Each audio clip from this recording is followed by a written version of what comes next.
itu sel punika, itu sel yang punya dia kemampuannya unik tuh. Dia bisa berkembang jadi sel-sel berbagai jenis sel di tubuh gitu ya. Jadi ibaratnya dia belum punya bentuk tapi dia bisa berubah menjadi bentuk lain kan. Jadi kalau analoginya kayak misalnya AC kita rusak, dia bisa berubah jadi AC misalnya, itu analoginya secara gampangnya lah ya.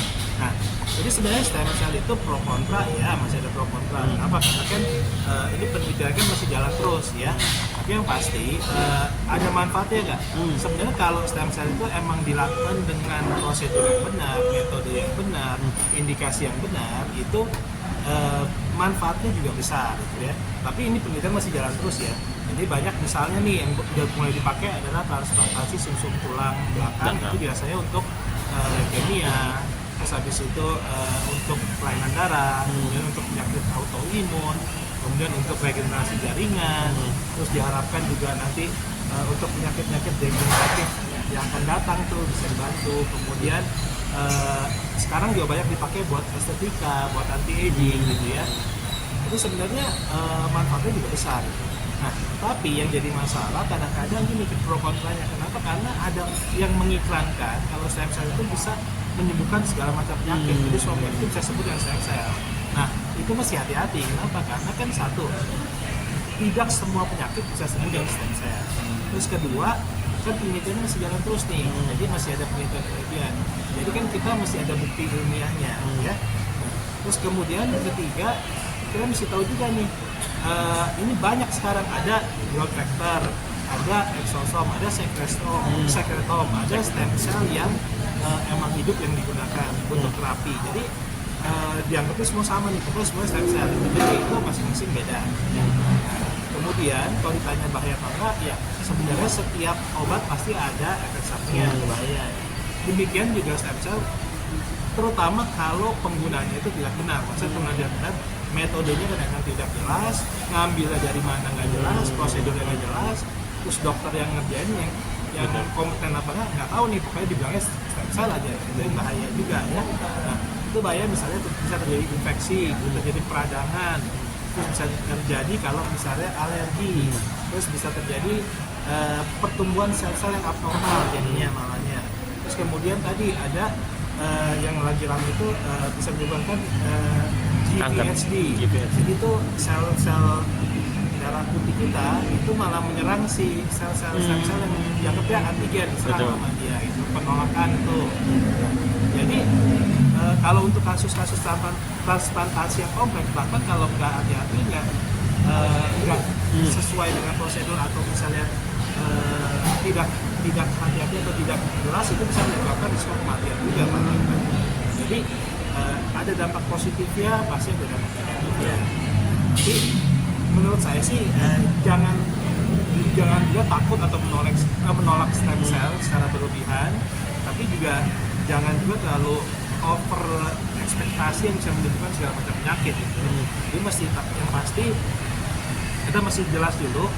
Kan itu sekarang bisa konsultasi dengan dokter ya, dokter yang kompeten di bidang itu bisa menjelaskan tuh. Jadi misalnya metodenya apa, prosedurnya apa, terus habis itu apakah efek sampingnya apa, komplikasinya apa, kemudian pengerjaannya bagaimana. Kan stem cell sendiri kan itu ada yang diambil dari diri sendiri, ada yang dari donor ya, bahkan di negara-negara Eropa segala banyak yang mereka pakai dari domba segala. Nah, itu ya tergantung dari indikasinya. Dan jangan lupa, tidak semua penyakit itu harus menggunakan stem cell. Kalau ditanya kok sekarang yang masih muda-muda pada stem cell sih gitu, karena sekarang perkembangan zaman, kemudian apalagi lihat di sosmed segala macamnya, dan orang lebih aware ya sekarang, terus orang-orang lagi rame anti-aging, orang takut tua ya, jadi dianggapnya buat preventif supaya menghambat penuaan. Terus habis itu biar tubuhnya lebih fit, lebih sehat. Nah, tapi bukan berarti tadi saya bilang stem cell itu segala macam masalah selesai, bukan. Tetap yang paling penting tadi pola hidup sehat, pola makan, nutrisi yang bagus, olahraga teratur. Terus habis itu jangan lupa manajemen stres yang baik. Nah, itu sangat berpengaruh kayak itu. Bagi gini, kalau untuk ini berdasarkan penelitian ya, kalau misalnya dia menggunakan kasus ya kasus-kasus untuk dari diri sendiri itu biasanya untuk penolakannya kalau terjadi masa itu kurang lebih 1%, kurang lebih ya, ini berdasarkan beberapa literatur jurnal. Kemudian kalau dari yang lain itu kurang lebih 3-5%. Tapi untuk tadi sel darah putih yang merah di PhD itu kalau nggak hati-hati itu malah beberapa literatur menuliskan itu sangat kecil, 30%, 30-40%. Nah, makanya masih hati-hati di sini. Dok, untuk di kita ya, artis-artis kita sebagian sudah merasakan khasiat atau manfaat dari stem cell. Sebut saja kayak Kartika Putri, Bunda Inul, Deddy Corbuzier, Mbak Em Wong, dan juga artis luar internasional kayak Kim Kardashian. Semua sudah merasakan. Ini bisa dibilang tidak, ya bisa dibilang walaupun ya kecil kemungkinan ada juga pasti ada efek sampingnya. Tapi kan artis kita sebagai contoh lah bisa dibilang. Dan juga baru-baru ini Pak Fadil Muhammad juga kan sudah makan stem cell di Prof Klinik Dr. Debbie. Ini bisa menjadi ibaratnya angin segar nggak sih dok bagi yang ibaratnya masyarakat kita yang ibaratnya sudah pasrah dengan penyakit, terus juga ada ini kan banyak kan mereka juga untuk lebih ke regenerasi peremajaan kulit. Kalau untuk kesembuhan, kalau penggunaan stem cell itu kan yang orang takut juga kan sekarang masih rame dibicarakan itu kan stem cell itu takutnya juga jangan-jangan malah bisa menyebabkan kanker gitu, kenapa enggak gitu kan. Nah, kalau bisa menyebabkan kanker atau enggak ini tergantung kan penelitiannya jalan terus ya. Tapi ini tadi kan dia sel yang bisa berkembang menjadi berbagai jenis sel. Takutnya dia berkembang jadi sel-sel jadi tidak normal atau abnormal, jadi perkembangan selnya malah jadi tidak normal dan ditakutkan gitu kan. Nah, tapi selama yang mengerjakan tadi metodenya jelas, terus pengambilan ininya bagus, terus habis itu pengolahannya juga benar, sterilitasnya dijaga, dokter yang berkompeten di bidangnya itu biasanya kan diobservasi, diawasin, dan kemungkinan efeknya sangat minimal atau diminimalisir sebisa mungkin. Tapi kalau ditanya bisa apa enggak, ya kemungkinan ada bisanya. Tapi yang pasti kan mesti dokter yang ngejagain, terus habis itu indikasi jelas gitu kan. Pokoknya indikasi jelas, medisnya jelas, prosedur jelas, semua lebih aman lah gitu. Tapi kalau ditanya 100% pasti enggak, ya belum tentu gitu ya. Terus kemudian kalau ditanya loh, ini kok semua udah pada coba sekarang buat estetika, buat itu sih.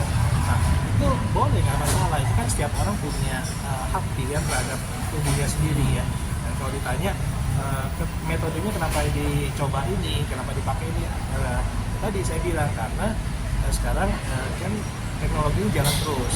Karena stem cell ini emang salah satu metode yang sangat menjanjikan untuk masa depan nih, kan? Asal sesuai dengan tadi prosedur, indikasi, metodenya semua sesuai, dokternya sesuai, itu sangat menjanjikan. Tapi kan penelitiannya masih jalan terus nih ya. Nah, diharapkan emang ke depannya itu manfaatnya sangat besar gitu, dan efek sampingnya bisa sangat diminimalisir. Kan zaman dulu tuh awalnya orang masih takut pakai stem cell. Kenapa? Karena ini selnya itu bisa berubah jadi sel lain. Nah, masalahnya gimana kita mengarahkan sel ini nggak berubah ikut sel yang jelek gitu loh. Misalnya nih, kita gaul sama orang-orang yang misalnya narkoba, atau lagi kita gaul sama orang-orang yang maksudnya sehat, yang olahraga gitu ya. Nah, kan lama-lama kita kan akan ke bawah ikut olahraga gitu. Nah, kalau kita gaul sama yang narkoba, lama-lama kita bisa aja ikut narkoba. Nah, dulu kasusnya begitu tuh. Jadi markernya mana nih markernya? Ini kalau selnya berubah sedikit yang jelek, mati dong katanya. Tapi kan berkembang tuh sih penelitian, makin lama makin jelas nih. Terus penggunaannya makin lebih aman gitu ya.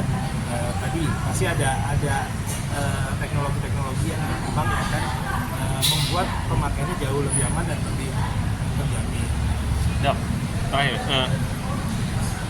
stem cell kan bisa dibilang ibaratnya pengobatan yang mahal lah ya, agak mahal bagi masyarakat yang menengah ke bawah tidak bisa. Dan salah satu caranya itu dari tali pusat baik kita sendiri, atau selain itu ada lagi gitu.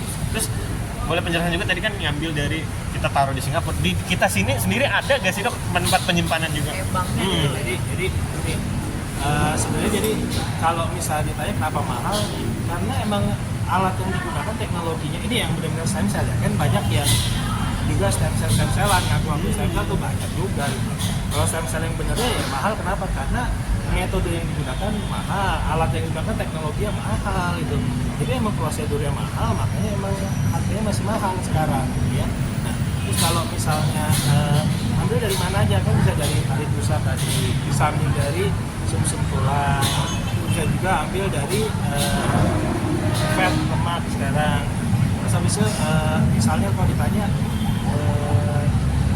bisa disimpan nggak? Oh, bisa kan, sekarang banyak ditawarin nih, kayaknya udah kayak lumayan lama ya kayak 10 tahun lalu lebih lah itu. Jadi begitu bayi lahiran biasa ditawarin tadi itu satu plasentannya mau disimpan nggak dulu di Singapura tuh ya, biasanya di bank Stanford gitu ya. Terus akhirnya diharapkan nanti begitu kita ada masalah nanti itu tersimpan tuh, bisa dipakai untuk membantu kita memperbaiki tadi diharapkan tuh penyakit autoimun lah segala macam tuh bisa dibantu. Nah sekarang Indonesia juga udah mulai berkembang gitu loh. Bahkan di Indonesia udah beberapa bisa ngambil dari fat sendiri, diproses sendiri, kemudian stem cell-nya dikerjakan di Indonesia, semua udah mulai berkembang juga gitu. Berarti kita sudah ada ya bank tali pusat bayi dan juga banyak klinik yang atau rumah sakit yang menangani stem cell sudah ada beberapa nih. Banyak sekarang rumah sakit klinik sekarang yang sudah diakreditasi untuk melakukan stem cell sekarang udah banyak. Dulu awal-awal masih 3 tuh. Waktu itu saya diwawancara masih 3. Habis itu diprotes sama salah tuh. Oh nggak cuma 3, dokternya kurang update gitu. Nah, terus maju dia 13 fasilitas kesehatan. Nah sekarang mungkin akan lebih banyak ya. Terima kasih.